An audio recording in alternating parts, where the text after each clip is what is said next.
ನನಗೆ ತುಂಬ ಭಯ ಈಗಲೂ ಆಗುತ್ತೆ. ನಾನು ಮುಂಚೆಯಿಂದ ಹೇಳ್ಕೊತ ಬಂದಿದ್ದೀನಿ. ಶ್ರೀಮತಿ ಸಿದ್ದರಾಮಯ್ಯನವರು, ಪಾರ್ವತಮ್ಮನವರು, ಅವ್ರ ಮನೆ ಪಕ್ಕನೇ ನನ್ನ ಮನೆ ಇತ್ತು, ಪಕ್ಕದಲ್ಲೇ. ಒಮ್ಮೆನೂ ಅವ್ರ ಮುಖ ನಾನು ನೋಡಲಿಲ್ಲ. ನಾನು ಸಿದ್ದರಾಮಯ್ಯನವ್ರು ಒಂದು ಸರಿ ಹೇಳಿದೆ, ಅಣ್ಣ ನಮ್ಮ ಮನೆಯವರು ನಿಮ್ಮ ಮನೆಯವ್ರನ್ನ ಕುಂಕುಮ ಕರಿಬೇಕು ಅಂತ ಇದ್ದಾರೆ, ಕಳಿಸ್ಲಾ ಅಂದೆ. ಇವರೆಲ್ಲ ಇಲ್ಲಪ್ಪ ಅಂದರು. ಇಲ್ಲ ಅಂದರೆ ಆಯಮ್ಮ ಮನೆ ಬಿಟ್ಟು ಹೊರಗಡೆ ಬರೋದೇ ಕಮ್ಮಿ. ಅಂಥ ತಾಯಿಗೆ ಇವ್ರು ಮಾಡೋದಂಥ ಭ್ರಷ್ಟಾಚಾರದಿಂದ ತೊಂದರೆ ಆಗತ್ತಾ ಅಂತ ಒಂದು ನನಗೊಂದು ಭಯ.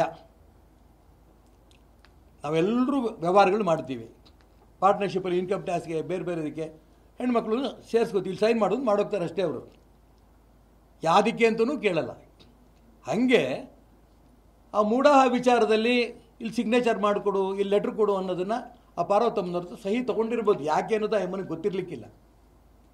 ಅನ್ಯಾಯವಾಗಿ ಆ ಎಮ್ಮನ ತೊಂದರೆ ಆಗುತ್ತಲ್ಲ ಅಂತ ನಿಜಕ್ಕೂ ನನಗೆ ತುಂಬ ಸಂಕಟ ಆಗ್ತಾಯಿದೆ. ತೊಂದರೆ ಆಗಬಾರ್ದು ಅಂತ ಚಾಮುಂಡೇಶ್ವರಿ ಪ್ರಾರ್ಥನೆ ಮಾಡ್ತೀನಿ. ನನಗೆ ತುಂಬ ಭಯ ಈಗಲೂ ಆಗುತ್ತೆ. ನಾನು ಮುಂಚೆಯಿಂದ ಹೇಳ್ಕೊತ ಬಂದಿದ್ದೀನಿ. ಶ್ರೀಮತಿ ಸಿದ್ದರಾಮಯ್ಯನವರು, ಪಾರ್ವತಮ್ಮನವರು, ಅವ್ರ ಮನೆ ಪಕ್ಕನೇ ನನ್ನ ಮನೆ ಇತ್ತು, ಪಕ್ಕದಲ್ಲೇ. ಒಮ್ಮೆನೂ ಅವ್ರ ಮುಖ ನಾನು ನೋಡಲಿಲ್ಲ. ನಾನು ಸಿದ್ದರಾಮಯ್ಯನವ್ರು ಒಂದು ಸರಿ ಹೇಳಿದೆ, ಅಣ್ಣ ನಮ್ಮ ಮನೆಯವರು ನಿಮ್ಮ ಮನೆಯವ್ರನ್ನ ಕುಂಕುಮ ಕರಿಬೇಕು ಅಂತ ಇದ್ದಾರೆ, ಕಳಿಸ್ಲಾ ಅಂದೆ. ಇವರೆಲ್ಲ ಇಲ್ಲಪ್ಪ ಅಂದರು. ಇಲ್ಲ ಅಂದರೆ ಆಯಮ್ಮ ಮನೆ ಬಿಟ್ಟು ಹೊರಗಡೆ ಬರೋದೇ ಕಮ್ಮಿ. ಅಂಥ ತಾಯಿಗೆ ಇವ್ರು ಮಾಡೋದಂಥ ಭ್ರಷ್ಟಾಚಾರದಿಂದ ತೊಂದರೆ ಆಗತ್ತಾ ಅಂತ ಒಂದು ನನಗೊಂದು ಭಯ.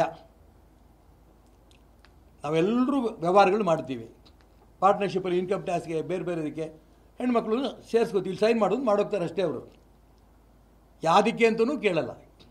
ಹಾಗೆ ಆ ಮೂಢ ವಿಚಾರದಲ್ಲಿ ಇಲ್ಲಿ ಸಿಗ್ನೇಚರ್ ಮಾಡಿಕೊಡು, ಇಲ್ಲಿ ಲೆಟ್ರ್ ಕೊಡು ಅನ್ನೋದನ್ನು ಆ ಪಾರ್ವತಮ್ಮನವ್ರ ಸಹಿ ತೊಗೊಂಡಿರ್ಬೋದು. ಯಾಕೆ ಅನ್ನೋದು ಆ ಎಮ್ಮನಿಗೆ ಗೊತ್ತಿರಲಿಕ್ಕಿಲ್ಲ. ಅನ್ಯಾಯವಾಗಿ ಆ ಎಮ್ಮನ ತೊಂದರೆ ಆಗುತ್ತಲ್ಲ ಅಂತ ನಿಜಕ್ಕೂ ನನಗೆ ತುಂಬ ಸಂಕಟ ಆಗ್ತಾಯಿದೆ. ತೊಂದರೆ ಆಗಬಾರ್ದು ಅಂತ ಚಾಮುಂಡೇಶ್ವರಿ ಪ್ರಾರ್ಥನೆ ಮಾಡ್ತೀನಿ.